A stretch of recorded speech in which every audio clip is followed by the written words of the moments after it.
eyín ká ilé ẹ̀rín wó, àjànàkú wó, erin ò lè gòkè àlọ́, ikú pabire abire ti kú, ikú pabìrì abìrì rọ̀rùn alákejì, kò sẹ́ni tí ò ní kú láyé. Ògògó ọmọ kú lódò,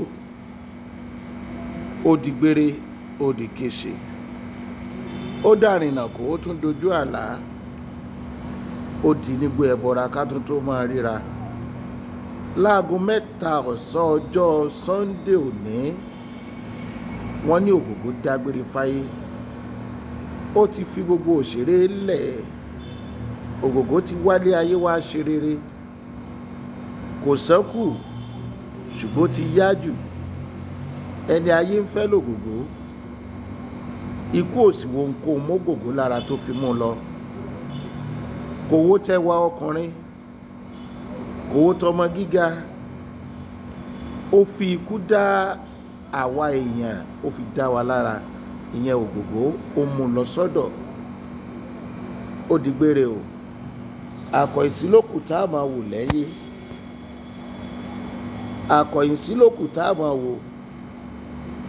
Ògògó ti dojú bẹ̀gbẹ́ ògiri, ó ti lọ. Ọ̀rọ̀ yìlà yìí lọ ayé ò kan Ògògó mọ́. Èjìrẹ́ ìlà kí ẹdún jọ bí ọmọ agbórí igi rétérété, wẹ́níwẹ́ní lójú orogún, èjìwọ̀rọ̀ lójú ìyá ẹ̀.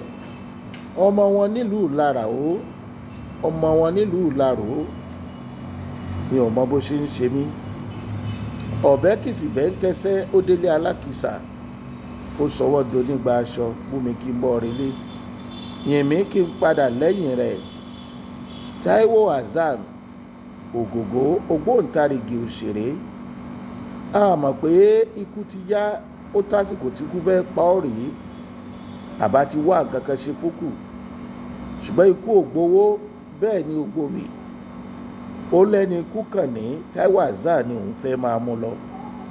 Ta ló tó gbéná wojú ikú? Ta ló tó bi Ọlọ́run léèrè? Ibi tá a parí ẹ̀ sí náà ni pé òun ló fún wa, òun ló gbà á. Ikú tó yá kánkánká. Ikú ò jẹ́ á gbádùn obì tó gbò, kò jẹ́ á gbádùn Táíwò Hassan Ògògó. Gbogbo ọmọ Ìlaró pátá ikú ara fẹ́ra kù. Gbogbo òṣèré orí ìtàgé ikú ara fẹ́ra kù. Gbogbo àwa olólùfẹ́ Ògògó akú ara fẹ́ra kù. Ó di nígbà míì o, ó di nígbà míì o.